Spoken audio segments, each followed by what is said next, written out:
Tubalamusizza abeeyo abaami n'abakyala abavubuka n'abatennyo gano ge mawulire gaffe ku ngoma nga gakusomerwa Survivor ne Ladies Like tuula kalira wuliriza nyumirwa mawulire.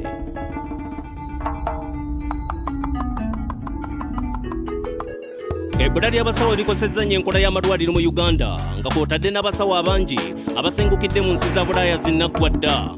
Omusaala omutono ogujja ekikeerezi gunafuyiza enkola y'abasawo ekisannyalazza emirimu gy'amalwaliro naddala mu byalo. Ng'ekitongole kya Health Monitoring Unit kyakamala okufulumya alipoota ku mbeera y'amalwaliro mu Uganda, Pulezidenti Yoweri Museveni yalagira okugobebwa kw'abasawo 9 abaali baddukanya eddwaliro lya Nakawuka Health Center ng'abatuuze b'omu kitundu kino bamaze okwekubira enduulu olw'abasawo abaali tebakyalabika ku mirimu gyabwe nga kw'otadde embeera y'eddwaliro eyennyamiza ewamu n'engeri y'abasawo gye bayisaamu abalwadde.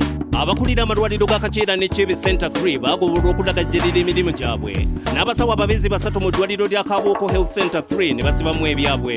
Omukuumi w'etterekero ly'eddagala mu ddwaliro lino naye n'akwatibwa ku nkoona. Wabula abasawo bano bonna abaagobwa bavunaanibwa omusango gw'okubulankanya eddagala.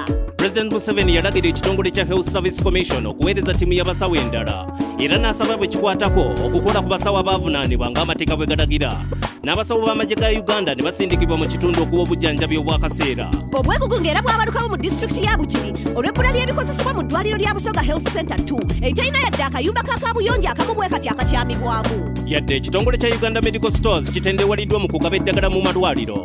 Embalirira y'eddagala mu malwaliro agasinga ebadde mu nnyo obuvuyo. Wabula enkola enkadde ey'okukuumira ebiwandiiko by'amalwaliro eby'obuwandiike ku mpapula egenda kukyusibwa n'enkola y'ebyuma bikalimagezi ebijja okuyamba mu by'embalirira. Era kino kijja kuyamba mu kulondoola eddagala okuva mu kulifuna okutuusa mu kuligaba. Kikendeze ne ku ky'eddagala okuggwa mu materekero awamu n'omuze gw'okulibba. Eno enkola gye bayita RS Solutions kati ekozesebwa mu disitulikiti 42 eza Uganda nga gavumenti ya Uganda esuubira okugibunya eggwanga lyonna mu myaka 5 egijja.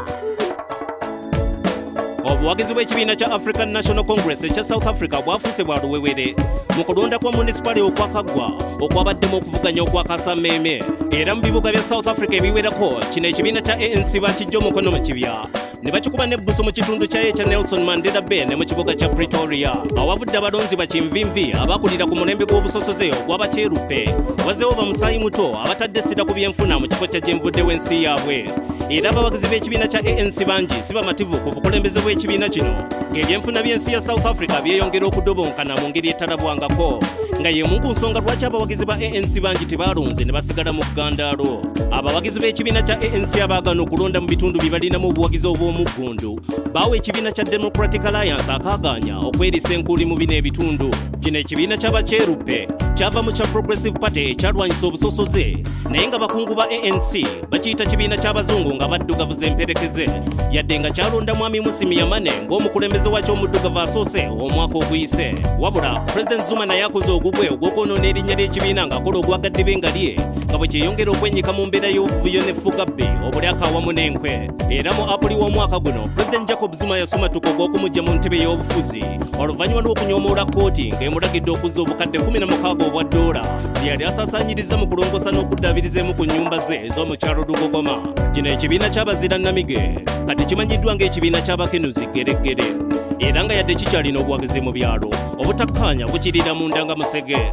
Okugeza nga mu kitundu kya ANC ekya KwaZulu Natal mu kulonda kwa munisipaali kuno bakansala b'ekibiina kino 12 gye battibwa mu myezi 2 egy'obuvuyo. Abakungu b'ekibiina kino bangi batandise okusendesa President Zuma akati mu lwatu era ng'ajja kwetaka ne gavumenti y'ekibooli olw'emirimu gy'eggwanga gitambule bukwakku.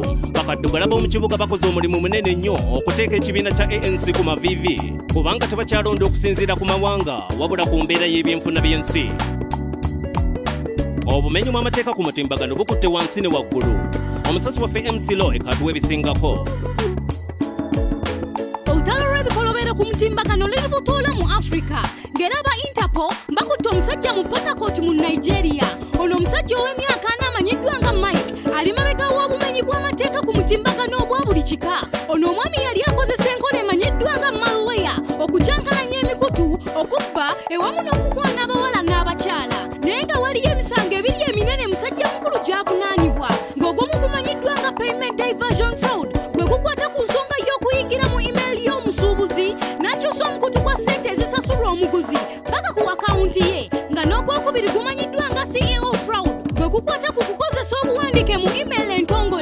ezikozesebwa mu kusasula abakozi mu bitongole. Ono omusajja mukulu nga yakikozesa okuggyayo ssente ku akawunta yoyo yalina okusasula abakozi. Kino ekikolwa kye yakola bwe yazibbako yafiirwa obukadde bwa $1 ku mutimbagano, ng'era ewamu Nigeria efiirwa obukadde $450 bwa $1 buli mwaka olw'obubbi ku mutimbagano obukutte ejjembe mu lino eggwanga.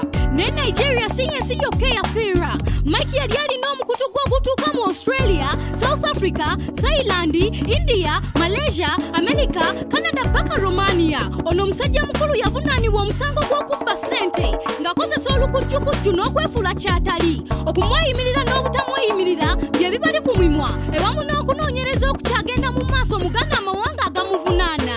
Sigadde nze MC Loy nga mbaweereza ku Newsbeat. Weebale nnyo MC Loy naago gatutuusaako.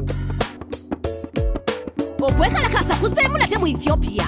Abantu abasoba mu 100 be bakafa mu bitundu bya Oromia ne Amhara. Ebitundu ebimu mu ggwanga byemulugunya nti ebifiiriddwako mbwera gavumenti y'awakati ebiresettayo. Abeekalakaasi beeyiwa ku street nga bawakanya obutali bumativu n'okunyigirizibwa, nga n'abalala baagala bannaabwe abaali bawakanya obutali bwenkanya okuteebwa. Abeekalakaasi byabasobera bwe bamanya nti kati byali bifuuse bya ssasi ku nnyama, nga n'abakuumaddembe baali bayungudde abampi n'abawanvu. Secretary General Ban Ki-moon yalaga okufaayo, naye ng'okufa mu Oromia ne Amhara kulaga nti kutandika butandisi. Kigambibwa nti okutyobola eddembe ewaabwe kya bulijjo, ng'era okwekalakaasa kuwereddwa ewamu n'abo abaseesa mu butabanguko mu kibuga. Abamu bagamba abali mu buyinza be batambuza propaganda, ng'era afuga yalina obuyinza ku mawulire agafulumizibwa. Bwe twogerera, gavumenti y'ewaabwe evunaana bannansi mu nsi z'e Bulaaya okuseesaamu omuliro mu kwekalakaasa mu Ethiopia.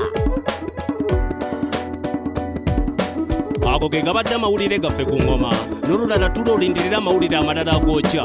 Nsigadde nze Survivor ne Lady Slike. Tuula, kalira, wuliriza, goberera okuva mu studio paka ku street. Ge mawulire. Goberera engoma, goberera engoma, goberera engoma.